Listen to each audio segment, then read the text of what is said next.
Hi, I'm Steve Ceresi from the University of Massachusetts Amherst, And I'm April Zaniski, also from UMass Amherst. and we're super psyched to make it to the final round for the Best Research Award for e-assessment.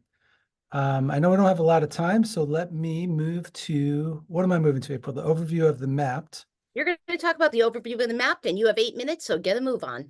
Okay, Taskmaster. So, one of the ways we think about the MAPT is, so it's the Massachusetts Adult Proficiency Test, and we call it the greatest little test no one's ever heard of, because there's some really cool features about it. But because it's limited to adult education in Massachusetts, the word is not yet out on it. We're hoping with this award and promoting some of the research behind it, that will change. It's developed at UMass. It's online 24/7. It's currently operational in both reading and mathematics, and it fulfills the federal accountability requirements for adult education. And we'll talk a bit more about that in a minute. It uses multi-stage adaptive testing technology. Here you see the MAP design. And what's a little bit different for our MST design compared to most MSTs is we have 5 different starting points because adult education students can be all over the map. The teacher decides where they start, and then they can get routed across 6 stages. The purposes of the MAP is to measure adult learners' knowledge and skills in math and reading so that the progress in meeting educational goals can be evaluated. And this idea of measuring their progress, measuring their gains, is part of what is required in the federal legislation. Adult education students have to be pre- and post-tested, so measuring their progress over the course of instruction is important. And the student scores are aggregated to evaluate the programs within the state, and then the state gets evaluated by the U.S. Department of Education. So how do we demonstrate that the MAPT is appropriate for fulfilling those purposes? Well, that brings us into the realm of validity, right? So validity is often described as the most important thing in educational testing. And we believe there's not a lot of good examples of validation practices.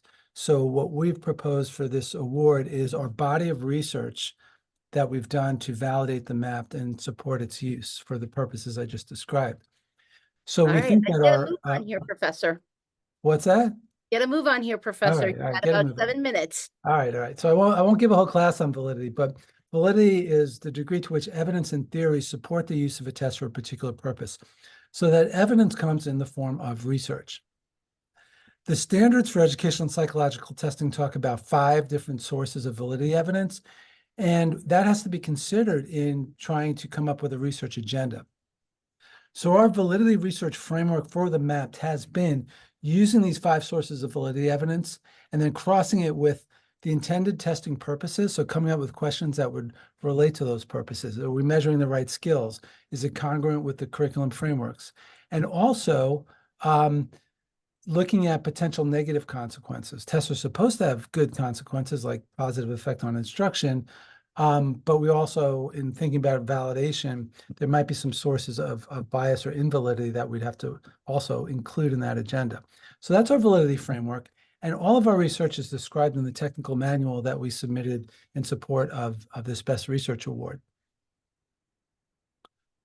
So let's go through the 5 sources. So in the technical manual, and how many pages is it, April? Like more than 350. 200, 350 pages. So we talk about the external groups of subject matter experts we've brought in to evaluate the mapped items, and we give them systematic rating tests so we can quantify the degree to which the items in different content areas and cognitive areas are aligned with the intended constructs that we're trying to measure. So there's lots of content validity evidence. With respect to response process validity evidence, we do things like looking at the log data for the amount of time it takes students to respond to items across different cognitive levels. So items that are measuring lower cognitive levels are hypothesized to be answered more quickly than items measuring higher cognitive levels. And here you see it across content areas also. Then with respect to internal structure, now this type of validity evidence is more common because we have the data just from administering the exam. And item response theory underlies the MAP test development, item calibration, scoring, and so forth. So we look at the degree to which the items fit the IRT models, as well as how well students' responses to all the items on the assessment fit the predictions from the model. So we do a lot of item and test fit. Here you see the residual analysis examples. And then with respect to the category of validity evidence based on relations to other variables, we've also been able to get some data on other assessments that some adults have taken in reading and math and looked at those correlations. And we get the positive relationships we'd expect. Again, these studies are described in the technical manual. With respect to validity evidence based on relations to other variables, because the primary purpose is measuring students' gain, we want to make sure the MAPT is sensitive to students making gains. So we designed this simulation study where we simulated different levels of gain, and you see that in the columns going across the top here, and then observed when we routed simulees through the MAPT, we observed what their gains were, and they were pretty close to what was simulated. So that was some evidence that we actually that the MAPT is sensitive to measuring actual gains, even when the standard errors of those gains are taken into consideration.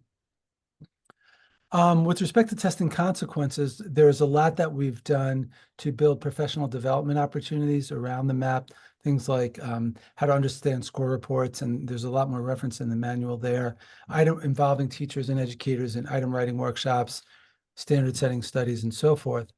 And also, with respect to validity evidence based on tested consequences, are surveys of teachers within the adult education community in Massachusetts, how the MAPT is influencing their teaching, whether they're using score reports, and things like that.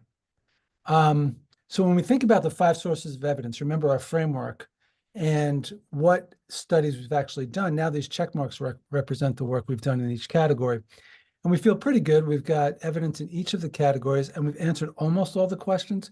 We haven't done enough yet to look at whether the test might be used inappropriately for placements, and that's something that continues to be on our research agenda.